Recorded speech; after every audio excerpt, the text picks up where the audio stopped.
Assalamualaikum warahmatullahi wabarakatuh. Salam sejahtera Ibu dosen dan teman-teman lainnya yang berbahagia. Adapun topik yang akan dibahas pada video presentasi kali ini yaitu analisis produksi manufaktur pempek Palembang. Sebelumnya perkenalkan nama saya Anisha Pereira Agripina, NIM 2008-30144, selaku Ketua Kelompok, dan anggota lainnya yaitu Muhammad Bagus Setiawan, NIM 2008-30145, serta Agus Alvin Afifan Mahfud, NIM 2008-30128. Dan kami semua dari kelas 3F. Jenis proses produksi manufaktur pempek Palembang. Deskripsi dari proses produksi yaitu pempek merupakan jajanan khas daerah Provinsi Sumatera Selatan yang terkenal dan sangat memanjakan lidah. Cita rasanya yang gurih dan lezat dipadukan dengan cukup asam manis pedas yang membuat pempek kaya akan rasa. Bahkan, makanan ini tak hanya disajikan di restoran saja.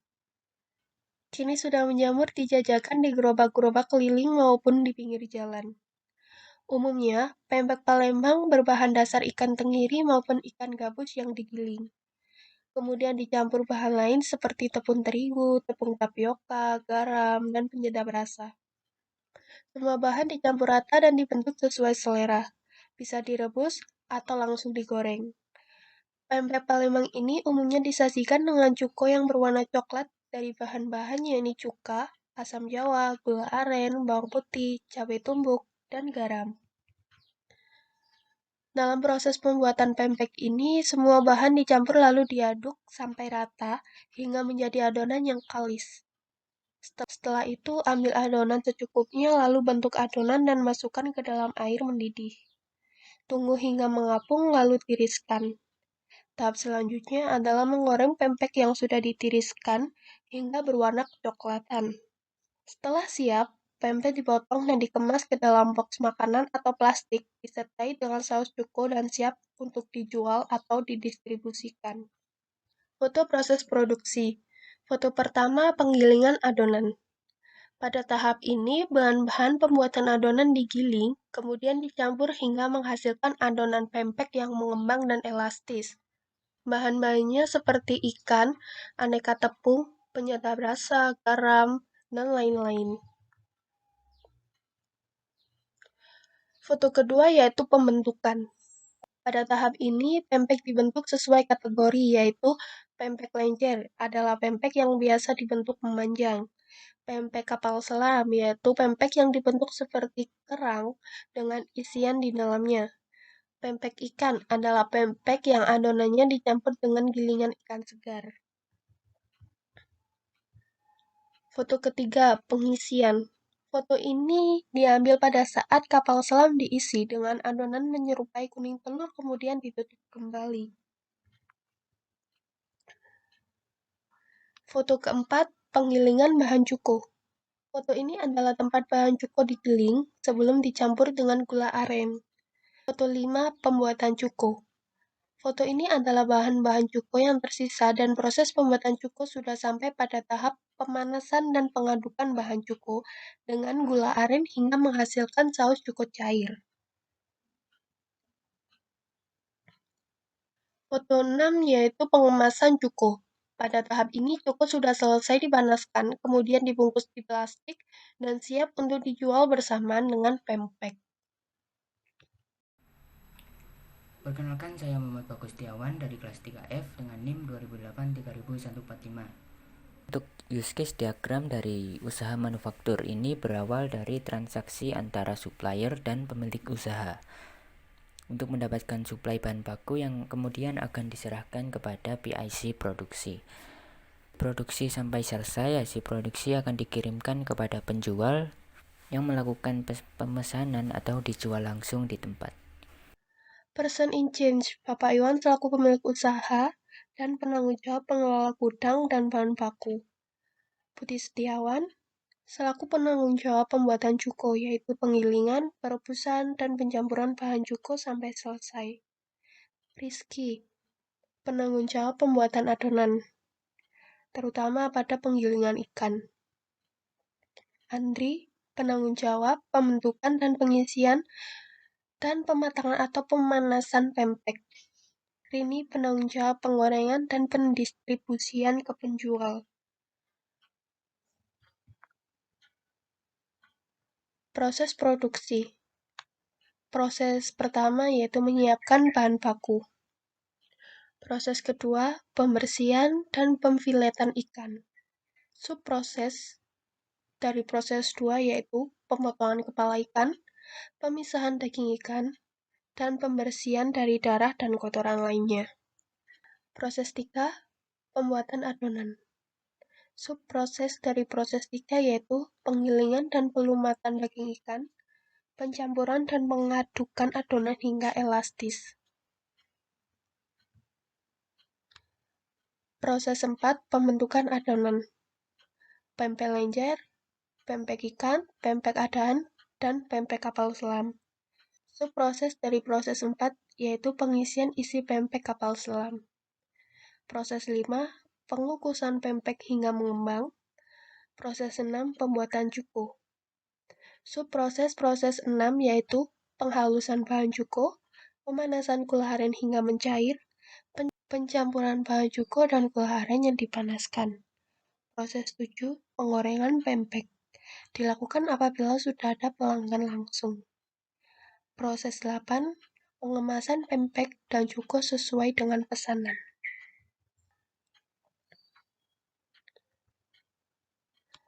Work order. Material dan kos yang dibutuhkan untuk membuat 1 kg pempek. Item standar cost, biaya bahan pempek dan cuko. Daging ikan segar dibutuhkan biaya 250.000 per kilogram.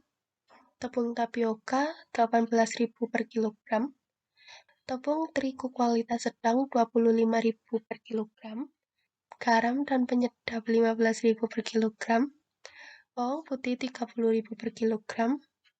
Cabai 23.000 per kilogram. Gula aren 15.000 per kilogram. Asam jawa 17.000 per kilogram. Cuka 42.000 per liter. Standar conversion. Biaya gas 250.000 per bulan. Biaya air 120.000 per bulan. Biaya listrik 90.000 per bulan. Biaya bensin 150.000 per bulan. Biaya upah karyawan 700.000 per bulan. Flowchart dari usaha manufaktur ini dibagi menjadi inventory, produksi, dan pengemasan. Pada bagian inventory, di sini pemilik usaha atau PIC gudang akan mendata bahan yang dibutuhkan untuk melakukan produksi setiap harinya. Pada proses produksi dibagi menjadi 2, yaitu produksi adonan dan produksi cuko. Dalam produksi adonan dimulai dari persiapan daging ikan yang terdiri dari pemotongan kepala ikan, pemisahan daging ikan, dan pencucian daging ikan, yang kemudian dicampur dengan bahan pembantu lain sehingga menjadi adonan. Adonan yang sudah jadi dibentuk untuk dijadikan pempek lenjer, pempek ikan, dan pempek kapal selam. Setelah dibentuk, adonan akan dikukus hingga matang lalu didinginkan sebelum dikirim ke penjual yang kemudian digoreng jika ada pembeli. Pada produksi cuko terdapat 3 tahap, yaitu pemanasan gula aren, penghalusan bumbu, dan pencampuran bumbu dan gula aren hingga menjadi cuko yang siap dikemas. Proses pengemasan dilakukan setelah seluruh proses produksi selesai, yang kemudian hasil produksi dicatat untuk dijadikan laporan produksi. Perkenalkan, nama saya Agus Alvin. Saya di sini akan menjelaskan proses produksi dari pempek bagian analisa gudang sampai ke bagian DFB. Yang pertama, analisa gudang bahan baku. Contoh kasus perusahaan Farhan adalah perusahaan industri manufaktur pembuatan makanan pempek Palembang. Perusahaan membutuhkan sistem informasi yang dapat mengakomodir pengembangan sistem. Kondisi saat ini, programmer sedang melakukan analisis pendokumentasian aliran data dan pengembangan sistem. Analisis proses yang terjadi yaitu menganalisis proses aliran data dengan DFD dan data dictionary dengan diagram hubungan entitas dari sistem yang ada dengan menggunakan DFD dan ERD. Hasil analisis data dibuat dalam bentuk perancangan sistem informasi manufaktur perusahaan Farhan. Di dalam tabel ini sudah terdapat beberapa departemen. Yang pertama yaitu Departemen Gudang Bahan Baku. Nah, di dalam gudang bahan baku tersebut terdapat 3 proses. Yang pertama adalah proses menerima bahan baku.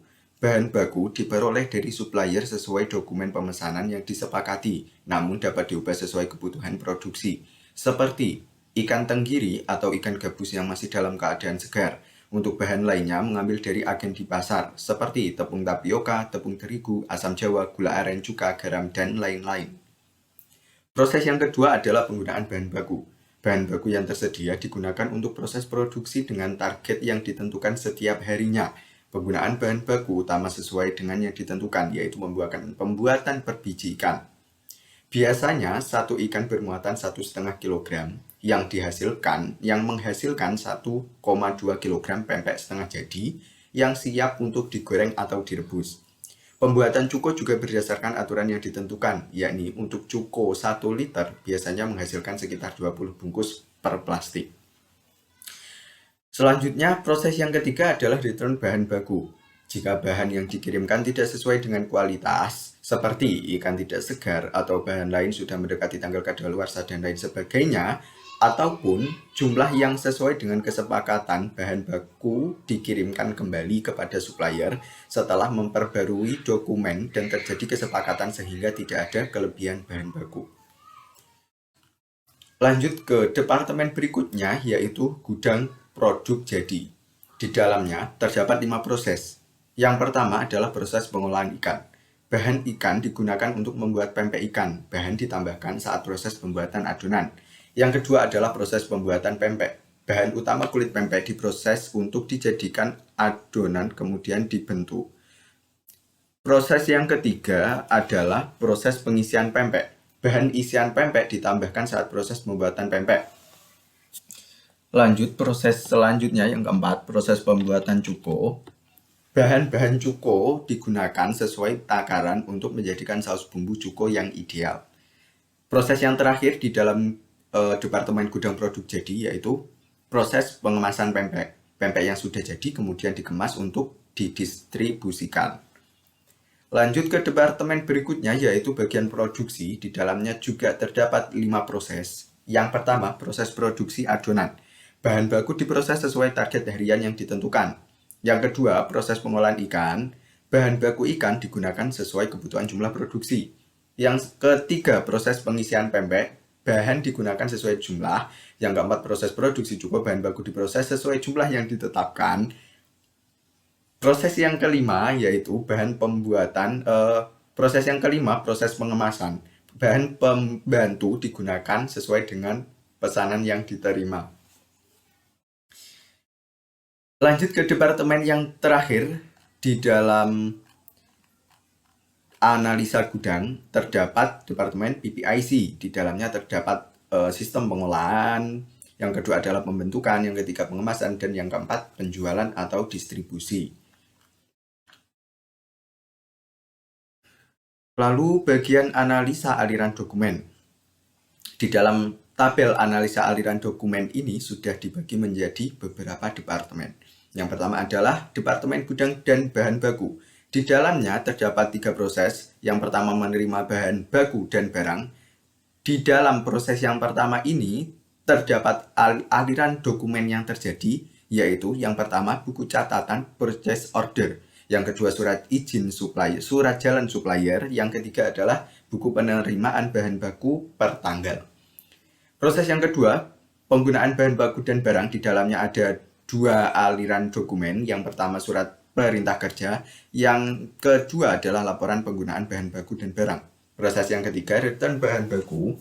Ada 1 aliran dokumen yaitu bukti return bahan baku dan barang. Lanjut ke departemen gudang produk jadi. Di dalamnya terdapat proses yang pertama menerima barang jadi, dan aliran dokumen yang terdapat di dalamnya adalah bukti penyerahan barang dan laporan stok gudang. Yang kedua adalah menyimpan barang jadi. Di dalamnya terdapat aliran dokumen yaitu bukti jumlah barang yang ada di gudang. Proses yang ketiga adalah mengirim barang jadi. Di dalamnya terdapat laporan permintaan pengiriman. Yang kedua, pesanan penjualan. Yang ketiga, nota pengiriman. Yang keempat, proses keempat adalah return barang jadi. Di dalamnya terdapat bukti return barang jadi. Lanjut ke departemen produksi. Di dalamnya ada 4 proses. Proses yang pertama adalah pengolahan ikan. Aliran dokumen yang terjadi hanya ada satu, yaitu tentang jadwal produksi. Lanjut ke proses yang kedua adalah pembuatan pempek. Di dalamnya terdapat jadwal produksi dan juga laporan harian. Lanjut ke proses yang ketiga adalah proses pembuatan cuko. Di dalamnya ada jadwal produksi dan laporan harian. Di dalam proses yang keempat, proses pengemasan pempek, terdapat 3 aliran dokumen. Yang pertama adalah jadwal produksi, yang kedua laporan harian, yang ketiga adalah pencatatan berita acara serah terima produk yang sudah dilakukan di dalam pengemasan. Selanjutnya adalah departemen bagian PPIC. Di dalamnya terdapat proses pengolahan. Permintaan melakukan pengolahan barang dari barang mentah menjadi barang setengah jadi. Yang proses kedua adalah proses pembentukan. Di dalamnya terdapat dokumen mulai dari pengolahan yang dilakukan pembentukan pada barang. Proses yang ketiga adalah pengemasan. Di dalamnya terdapat pemilihan barang sesuai bentuk. Yang keempat adalah proses penjualan.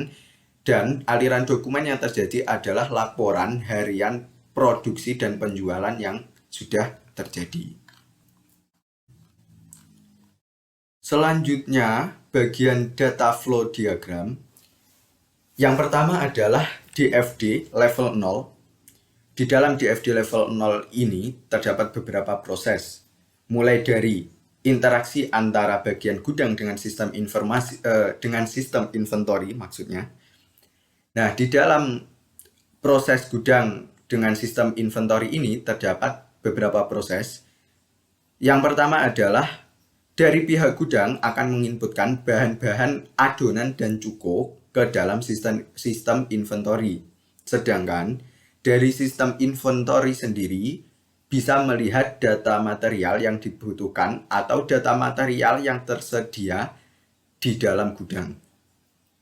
Lalu ke bagian bawah ada interaksi antara supplier dengan sistem inventory. Di dalamnya terdapat 2 proses.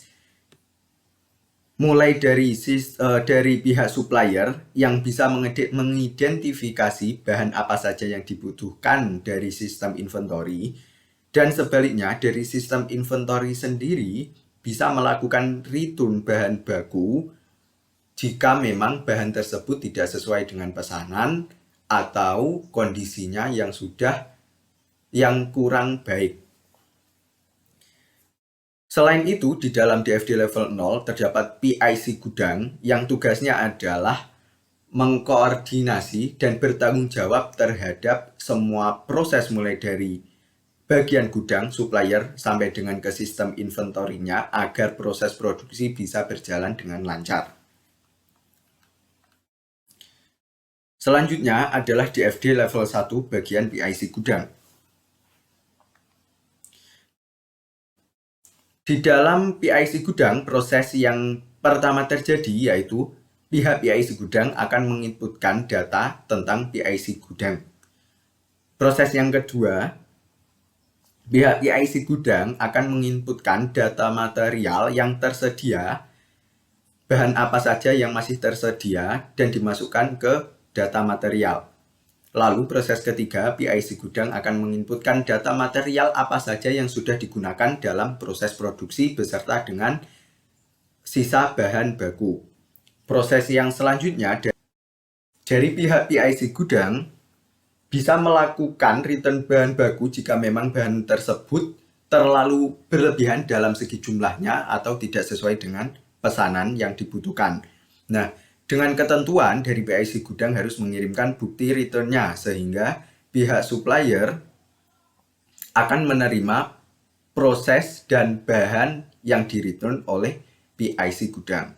Selain itu, dari pihak supplier juga terdapat proses mulai dari pihak supplier yang bisa mengidentifikasi bahan apa saja yang dibutuhkan dari PIC gudang sampai dengan mengirimkan bahan tersebut mendistribusikan bahan materialnya ke gudang.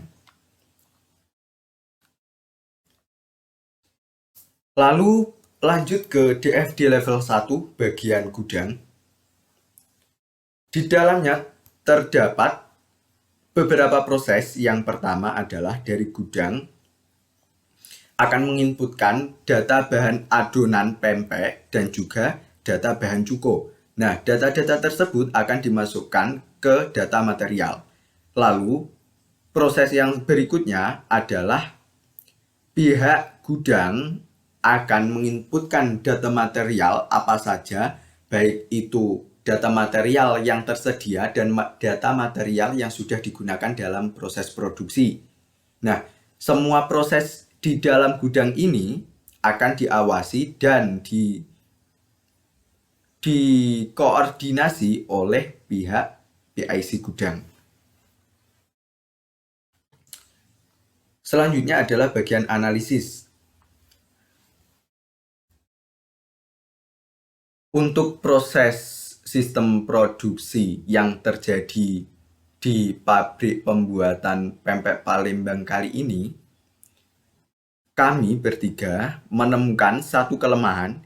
Yang pertama adalah proses produksi dan pemasaran tidak seimbang karena kelebihan bahan baku.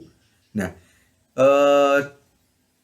sesuai dengan permasalahan tersebut, solusi yang kami dapatkan yaitu pengadaan bahan baku harus diimbangi dengan kebutuhan. Baiklah, sekian presentasi dari kami. Terima kasih kepada Ibu dosen dan teman-teman lainnya yang telah mendengar presentasi kami, serta terima kasih kepada seluruh partisipan sehingga presentasi dapat berjalan dengan lancar. Apabila ada kesalahan yang disengaja maupun tidak disengaja, kami memohon maaf yang sebesar-besarnya. Wassalamualaikum warahmatullahi wabarakatuh.